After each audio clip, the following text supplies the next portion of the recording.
Kolkata press ক্লাবে কিন্নর welfare ফাউন্ডেশনের সাংবাদিক সম্মেলন 27 জুলাই অপরাহ্নে কলকাতা প্রেস ক্লাবে অনুষ্ঠিত হল ভারতীয় কিন্নর ওয়েলফেয়ার ফাউন্ডেশনের উদ্যোগে এক গুরুত্বপূর্ণ সাংবাদিক সম্মেলন। অনুষ্ঠানের আয়োজন করেন ফাউন্ডেশনের সভাপতি রূপালী মল্লিক।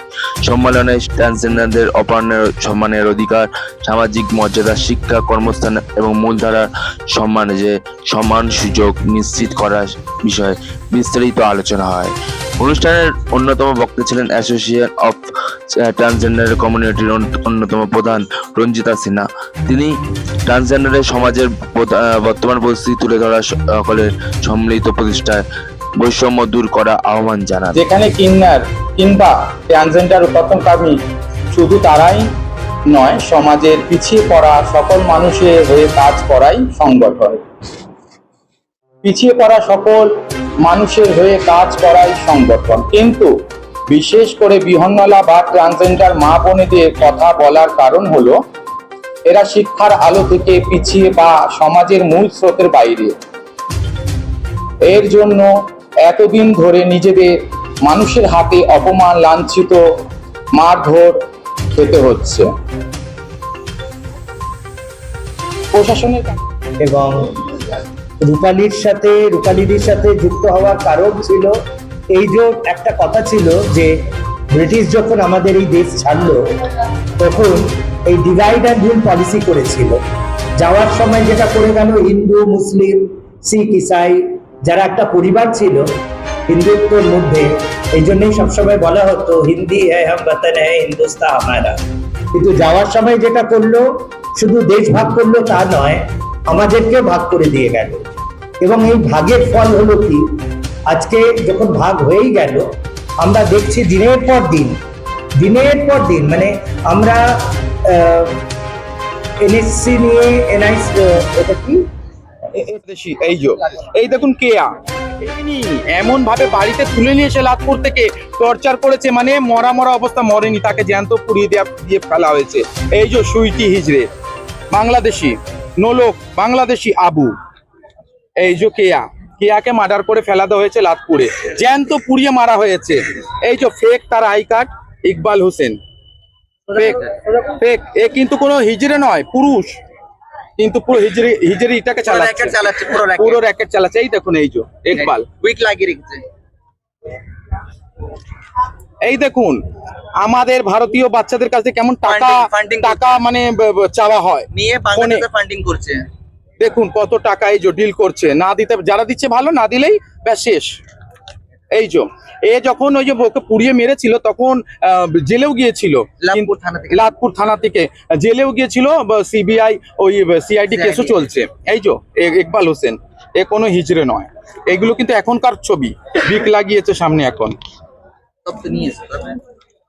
এই যে সুইটি খান, সুইটি হাজি, এই কিছুদিন আগে, এই 2-3 দিন আগে বলছে আমি হিন্দু হয়ে গিয়েছি, রাধে রাধে, রাম রাম, বিসমিল্লাহ, বাড়িতে বসে। এই যে দেখুন তৃণমূলের হাত ধরে অনেক খেল করেছে, অনেক। এই যে আবু, এই যে এটা ধরো তো একটু, এই যে আমার 9 বছরের মেয়ের উপরে অ্যাটাক করিয়েছে এই ইকবাল হোসেন। এই দেখুন, এই যে আমার 9 বছর এই বাচ্চার উপরে অ্যাটাক করিয়েছে। এই দেখুন সিসিটিভি ফুটেজ, দেখুন সিসিটিভি ফুটেজ, এই দেখুন সিসিটিভি, যাও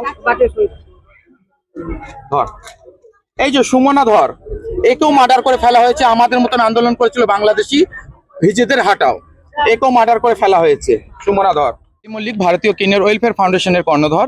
এখানে আমাদের গরিমা গৃহেরও কর্ণধর আছেন, কোথায় গেলেন, রঞ্জিতা সিনহা, ডক্টর রঞ্জিতা সিনহা। তো আমরা প্রত্যেকে আছি, আমরা কিন্তু সমাজের পিছিয়ে পড়া প্রত্যেকটা মানুষের হয়ে কাজ করা, আমাদের ফাউন্ডেশন এই জন্য তৈরি করা।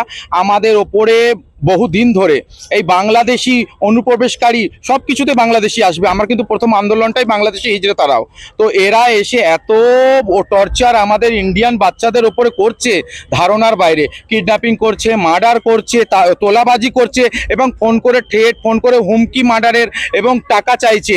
এই 10 লাখ দিতে হবে, 50 লাখ দিতে হবে, 20 লাখ দিতে হবে। যে দিতে পারছে ভালো, যে দিতে পারছে না তাকে একদম কিডন্যাপ করে উধাও করে দেওয়া হচ্ছে, কোনো হুদিশ পাওয়া যাচ্ছে না তাদের।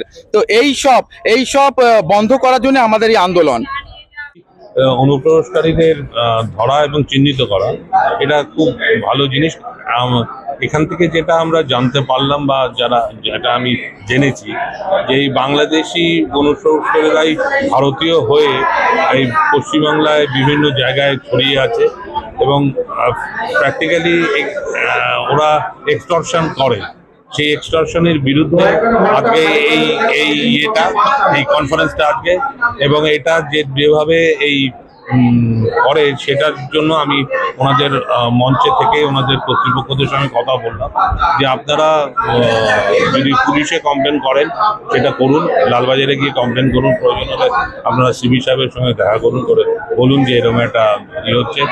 ইলেকশন কমিশনের কাছে যান, সামনে নির্বাচন আসছে, সেখানে এগুলো ধরা যাবে। সুতরাং এই জায়গাটাকে আগে চিহ্নিত করে এই বিপদটাকে মুক্ত করতে হবে। এবং সম্প্রদায়কে নিয়ে একটা ভয়ভীতি আছে, কারণ ওরা একটা আমাদের বাড়িতে গিয়ে কখনো 20,000 কখনো 25,000 করে এগুলো হয়। এগুলো তো ওনারা বলছেন যে আমাদের তরফ থেকে যারা ভারতীয় তারা এগুলো করে না, এবং এইটাই আমাদের এখন মূল ওদের হবে, মূল জায়গাটা ওদের খুঁজে বার করতে হবে যে ভারতীয় এবং বাংলাদেশি অনুপ্রবেশকারী যারা ভারতীয় হয়ে আছে তাদের কিভাবে চিহ্নিত করে বার করা, এবং তাহলেই আমার মনে হয় ওদের প্রয়াসটা, আজকে যে কনফারেন্স যেটা হলো প্রেস কনফারেন্স, সেই প্রয়াসটা যেদিকে ওরা এগোচ্ছে সেটা। আপনি একজন প্রাক্তন পুলিশ কর্মী এবং সঙ্গে হচ্ছেন কলকাতা পুলিশ অ্যাসোসিয়েশনের সেক্রেটারি ছিলেন, আপনার দিক থেকে আপনি কিরকম ভাবে এই অ্যাসোসিয়েশনকে সহযোগিতা করবেন? আমাকে যদি জানায় আমি ডেফিনেটলি যেটুকুনি আইনসঙ্গত হবে বা নিয়মের মধ্যে পড়ে সেটা আমি ওনাদের সাহায্য করবো। ফলো করুন নাও অনলাইন। নাও অনলাইন, সঠিক খবর তুলে ধরি।